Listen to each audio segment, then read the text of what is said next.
Uma notícia que pegou a todos de surpresa: o cantor João Carreiro morreu depois de uma cirurgia. Ele não resistiu, às complicações durante uma cirurgia feita para pôr uma válvula no coração.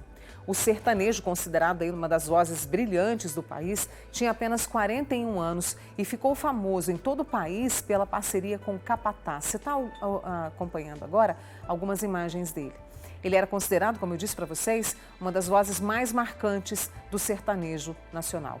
João Carreiro acumulava mais de 900 mil seguidores no Instagram. Um susto, para quem é fã, para todos nós aí, que de repente nos damos com essa notícia, um homem tão jovem, com a vida pela frente, que gravou vídeos, inclusive, ontem, antes da cirurgia.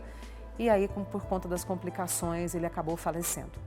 E aí eu convidei o Dr. João Lucas O'Connell, que é cardiologista, para que a gente possa, aí a gente, tendo imagens dele ali também, para a gente tentar entender mais sobre o que aconteceu. João, mais uma vez, muito obrigada por você aceitar o meu convite e conversar com a gente hoje, à distância, mas sempre com aquela consideração de sempre. Vamos explicar para o pessoal o que são essas válvulas cardíacas. Bom dia, Mônica. Mônica, no coração nós temos 4 válvulas, 2 do lado esquerdo e 2 do lado direito. Elas são estruturas que se abrem para que o coração encha de sangue, E depois, na hora que o coração vai bombear, ela tem que fechar para que o sangue progrida e não volte para a cavidade anterior. Então, são mecanismos, de abertura e fechamento das válvulas para que o sangue possa progredir e não possa voltar para trás quando o coração vai bombear. Então, no total, nós temos 4 válvulas no coração. 2 do lado esquerdo, que costumam dar mais problema, e 2 do lado direito. E o que levam a esses problemas? Você falou que podem causar alguns problemas, O que leva a isso?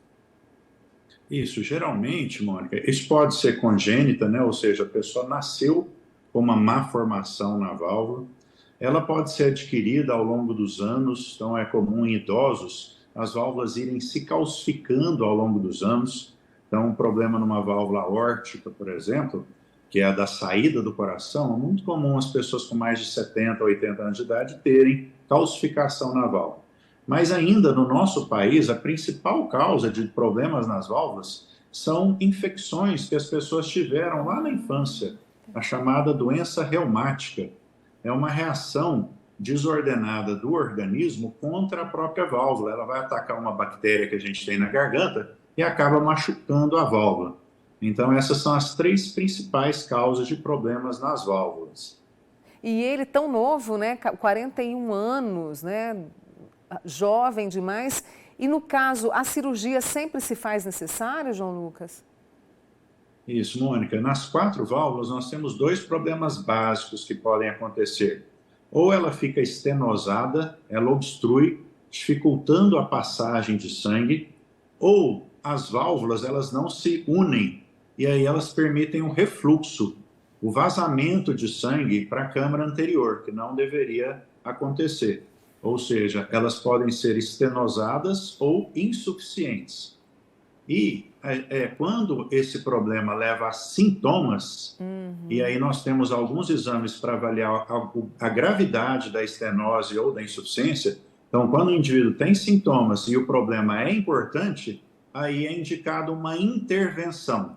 Na maioria das vezes, Mônica, a intervenção é feita com aquela cirurgia tradicional de peito aberto, mas existem outras possibilidades hoje em dia também. E quais seriam essas alternativas, João?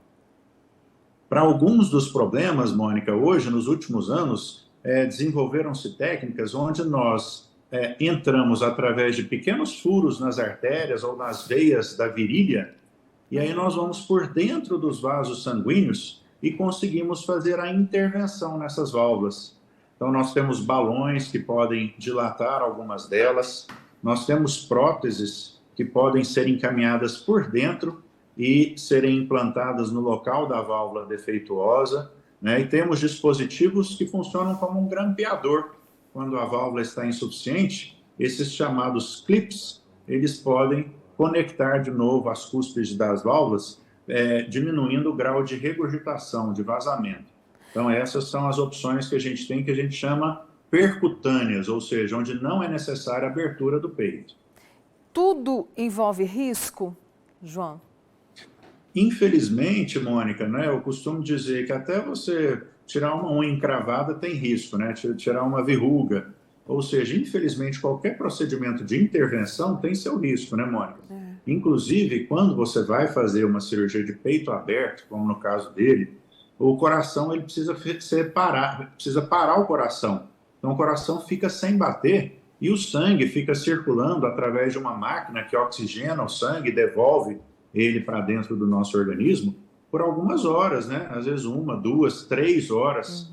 Então, às vezes, o coração tem alguns problemas para voltar a bater, depois que ele fica em longo tempo do que a gente chama de circulação extracorpórea.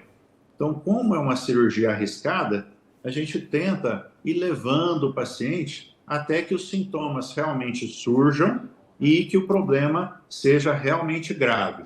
Então, quando a gente indica uma intervenção, é porque o risco em não se operar ou não se intervir na válvula passa a ser maior do que o risco da cirurgia. Entendi. Sempre quando a gente tem uma notícia como essa, né, que assustou a todos, quem conhecia, quem não conhecia, como eu disse, era um jovem, 42 anos, ali no auge da produtividade, no auge da vida, a gente sempre se assusta. E aí a gente pensa no nosso coração. Então, assim, a gente sabe que as doenças do coração matam, né? São uma das que mais matam. E os cuidados que a gente tem que ter, João, é prestar atenção, é saber histórico de família, é ter esse acompanhamento com o cardiologista, para que a gente deixe nosso coração tranquilo.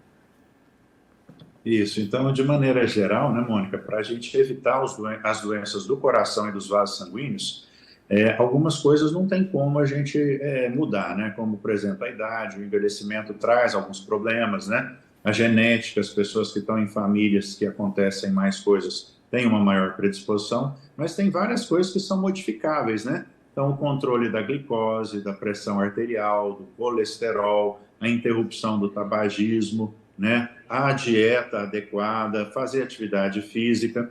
E, Mônica, nesse caso específico, tem casos que, infelizmente, mesmo a gente levando uma vida ideal, não tem como prever, porque pode acontecer um AVC, um infarto. Agora, nesse caso específico da válvula, dificilmente um exame clínico, né, com um cardiologista, não teria detectado o problema antes. Então, por isso é tão importante a visita, pelo menos uma vez por ano, a um médico cardiologista, para fazer, através de exame físico, o médico consegue detectar se existe um problema na válvula ou não. E aí ele vai fazer uso de alguns exames para confirmar a gravidade desse problema.